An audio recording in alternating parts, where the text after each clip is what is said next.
Okay, hello guys. My name is Joshua Kai, and I'm here to do a Man of Steel review. Now, this is my second video. I know the first one was, about Teen Beach movies, so you guys are probably thinking, what? So, yeah, but this time it's a review on Man of Steel. Yeah, I've seen that movie like 3 times. It was a great movie. I would definitely recommend it. Okay, so I'm going to start off with the good. The good was probably the acting, the story. This movie was really great. I really liked the acting. Henry Cavill and Amy Adams, they played their role perfectly, and they're really good actors. They've really showed that, and in this movie they did really good. Like I love that the most. And people, and Perry White, Lawrence Fishburne, people were saying that, like black Perry White. What are they gonna do? Like that's stupid. But he was pretty good as Perry White, and the irony, he was black and his last name is White. Yeah, but he played his part good. But I'm not sure if that chick was supposed to be a female Jimmy Olsen. If so, then they shouldn't have really done that. They should have stick to the comic and really like stick with Jimmy Olsen instead of like Jenny, or her name, Jenny Olsen. I don't know. I know her first name is Jenny or something, but I hope she wasn't supposed to be a female Jimmy Olsen. But anyways, and people were thinking Amy Adams is Lois Lane, really? I gotta admit, I thought that too. But when I saw her play her role, I was pretty surprised. I was like, wow, she is perfect as Lois, and everybody was great in their roles. They probably didn't look exactly like in the comic book, but they were perfect. Like I probably wouldn't have seen it any other way. And like in Superman Returns, I think Bryan Singer was just focused on like how the character should look, But that movie was horrible. I don't even want to talk about it. And yeah, okay, that was another good. That was a good part. And then another good part was the story. The story was pretty good. I mean, like spoilers. You're warned. Okay, and Zod just comes out of nowhere, wanting Clark, wanting him for the Codex. Look, and not knowing that the Codex was encrypted inside him. That is awesome. And that means they'd have to have him alive, and or dead. I think he could have been dead. I don't know, but and that makes a perfect story for a fight, going on. And they have, I'm not sure, I don't know what to call them, General Zod's minions or something, or sidekicks. I'm just gonna call them sidekicks. Minions reminds me of Despicable Me too. And but yeah, his sidekicks are pretty badass. I didn't know they weren't able to fly. They can just jump. But it was pretty cool. And their powers were pretty awesome. The powers showcased in the movie were pretty badass. And like Superman's flight, he was flying so damn fast that you couldn't even tell it was CGI. And I thought that was pretty cool. But when he did fly, it was really like zoomed in and stuff. So I thought it was cool.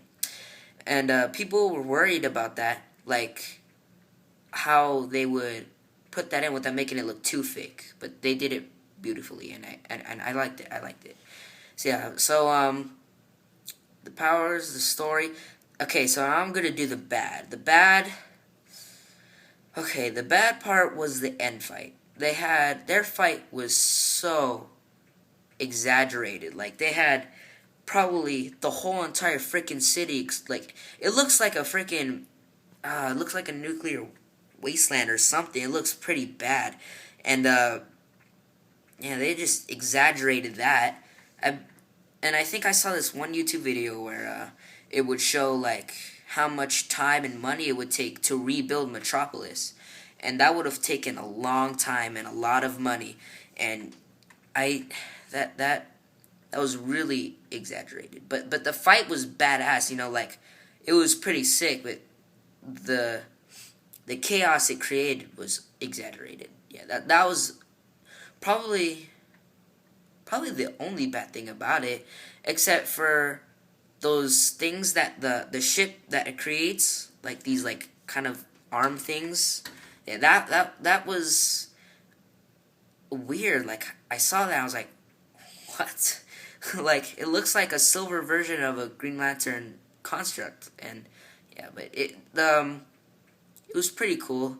Oh my god, it was amazing. So okay, and I think that's the only bad thing I have for it.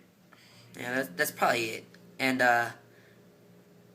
okay, so from this part of the video, I'm gonna tell you Easter eggs, the Easter eggs that was in the movie, because I saw Clever Movies. Oh, I love them. They posted a video of the Easter eggs, and just in case you guys didn't really see it, I'll say it for you right now, since I have really nothing else to say. So, the major Easter egg was probably Bruce Wayne. When General Zod and Superman, they fly up to space, during their fight at the end, they run into a satellite, and you can see on it the Wayne Enterprises logo. And I did not catch that at all. But you have to look really carefully. Yeah, it's on there. So that satellite is Bruce Wayne's. Yeah, so there's no doubt about it. Bruce Wayne is in that universe. He exists. We know that for sure. Exactly why they'll have the Superman Batman movie, which I can't wait for. Yeah, and then another major Easter egg, I'm not going to list all of them, but another major one was Supergirl. When the scene where Clark is in the Fortress of Solitude, they made it a ship. Yeah, I don't know. He's looking through and he sees these pods, and they have like dead bodies in them. And there's one in the background, you can see it's opened and empty. And I think there was a comic book or a prequel to Man of Steel, and it was about Supergirl crash landing on Earth before Clark or Kal-El, because she lands on Earth first before him, and yeah, that was a prequel, and it just shows that story and how they crash land, and it is shown in the movie that the pod is empty, so that is definitely most likely Supergirl. So we don't know. She might end up in Man of Steel 2 or 3. I think I don't know if the Superman and Batman one is supposed to be the second Man of Steel, or a continuation of the Batman sequel or the Batman franchise. I'm not sure, but I really hope she ends up in a movie or something, or at least her own movie, because we want female characters now. We want more badass females, and Supergirl would be perfect, especially for DC. Like I can only list Zatanna. That's it. I'm not really like that big of a nerd, but they have Zatanna and Supergirl. They would be perfect for their own movies. So that would be pretty awesome if they had them. Yeah. So okay, I think that's about it. My phone's about to die. Well, this is Josh Kai, and you watched the Man of Steel review. Peace.